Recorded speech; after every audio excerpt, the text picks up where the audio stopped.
7 minutes after the hour of 7 o'clock, time for a look at the news. It's a Wednesday, the 30th day of May for 2018. And it is graduation week in Amador County. The first graduation of the week will take place tonight. Independence High School, North Star, and Amador County Adult Education.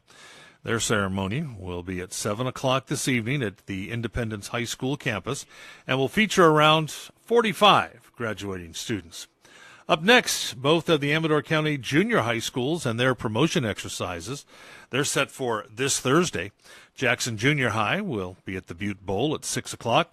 Ione Junior High will be at the school's field at 7. And on Friday, Argonaut and Amador High Schools will be holding their graduation ceremonies as well.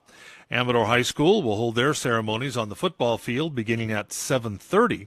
Gates open up at 6. The valedictorian of the class of 152 for 2018 is Tyler Anderson. ASB President Vanessa Christofferson, co-salutatorian Rosie Hong, and Senior Class President and co-salutatorian Carson Stubstad will also be speaking at the ceremony. And Argonaut High School will be graduating a class of around 120 students at 8 o'clock on Friday night at Dan Barnett Field. This year's valedictorian is Landry Agee. Kobe Wright, Emily Green, and Lauren Armstrong will also be speaking. During the celebration at Argonaut, a fireworks display will take place approximately at 9 o'clock. Argonaut would like everyone to enjoy the show over the football field, but also they are reminding their neighbors to make sure that your animals are safe and secure. Again, that's approximately about 9 o'clock on Friday. Well, the Jackson City Council received an update to the effort to reinforce the Argonaut Tailings Dam as new construction is starting at the site. The 100-year-old concrete dam holds back tons of mine tailings, the remains of ore that contain arsenic and other heavy metals. Now, should the dam fail, the potentially toxic material could flow downhill into downtown Jackson. Concerns over the structural integrity of the dam have already led a number of state and federal agencies to make improvements at the site. What is now starting in the reinforcement of the dam itself.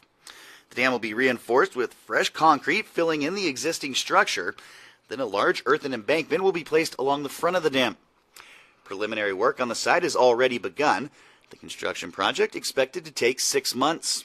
There will be intermittent road closures and traffic controls on Sutter Street and Argonaut Drive during the construction. The state will take responsibility to maintain the site in the future, and there are future plans to further improve drainage in the area if additional funds become available. The federal EPA will also be conducting groundwater and soil testing in the area for any sign of arsenic or arsenic contamination spreading. And Amador County emergency crews were called out to the report of a vehicle over the bank on Electra Road late yesterday afternoon. First responders arrived at the scene just after 6 o'clock and discovered a pickup truck upside down, partially in the McCollum River. The driver was suffering from head and body trauma. While it's unclear just what caused the accident, witnesses at the scene told law enforcement officers that they were on the banks of the river when the truck went over the bank above them at a high rate of speed, crashing through trees and into the river. The name and age of the driver was not released last night. The CHP is continuing their investigation. Well, the Memorial Day CHP enforcement period stats for Calaveras County have been released. 3 people were arrested by CHP between 6 p.m. Friday and 11:59 p.m. Monday for DUI. 32 citations were issued during the time period, most for speeding or mechanical registration violations. The San Andreas officers handled 8 collisions during the holiday weekend. The only DUI collision resulted in major injury to the driver. Now, in the other 7 collisions, 1 of them resulted in minor injury, 1 major injury, and the other 5 collisions were non-injury. San Andreas CHP office reminds everyone they need to put down the phone, focus on driving, always wear your seatbelt properly, and designate a sober driver. Otherwise, it may cost you your life or the life of someone else.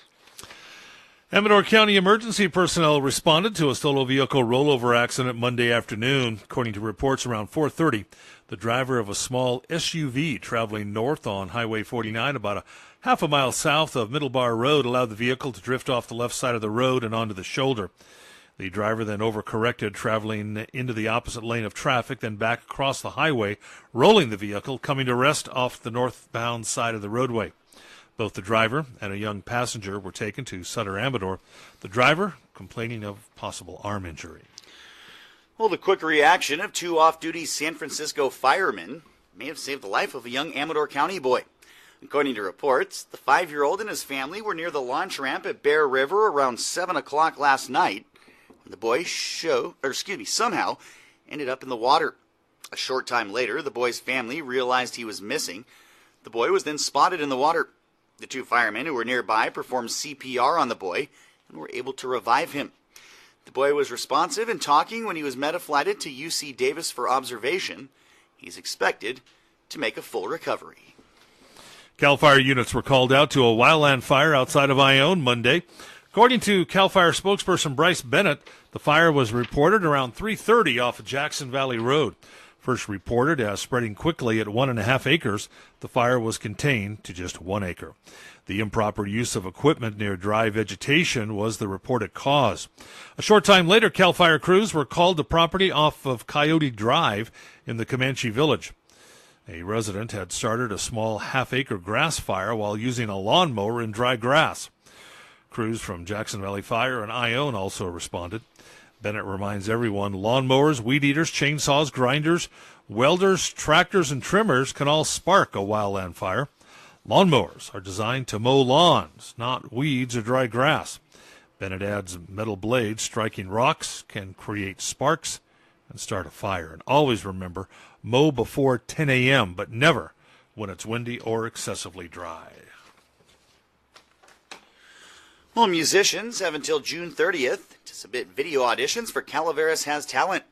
Sponsored by the Calaveras Youth Organization, this year the popular musical talent competition will be staged on 3 consecutive nights, April 24th through the 26th.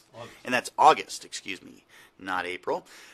I like April, though. My birthday's the 25th. But August 24th, 25th, and 26th. Now, there are 2 divisions, one for youths up to age 18, one for adults older than 18.